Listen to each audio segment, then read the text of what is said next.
It would be very helpful if you first try to solve the problem yourself before watching this video. Question 108. We have a rational function, right? And we have to find the derivative of this function. Okay, if the rational function has only one term in the denominator, then we don't have to apply the quotient rule. What we can do is we can simplify this first and then find the derivative of the function.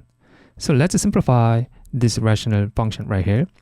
This can be written as 5x squared over x, 5x squared over x, plus 4x over x, 4x over x, minus 5 square root of x over x, right?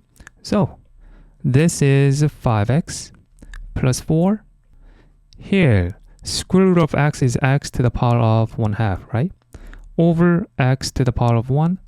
That is equal to x to the power of 1/2 minus 1, right? 1/2 minus 1. So that is equal to x to the negative 1/2.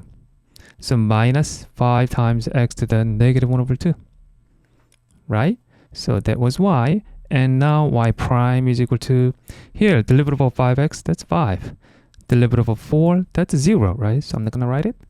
Here, negative 5 times, we have to apply the power rule to find the derivative of this, right? So negative 1/2 x, negative 1/2 minus 1, that's negative 3/2, right? So far so good. So that's going to be equal to 5 here, minus times minus, right? So that's plus 5 times 1/2, 5/2 x to the power of negative 3/2, and that's 5 plus 5/2 times x to the power of 3/2, right? Or we can rewrite this expression 5 plus 5/2 times x to the power of 3 with a square root.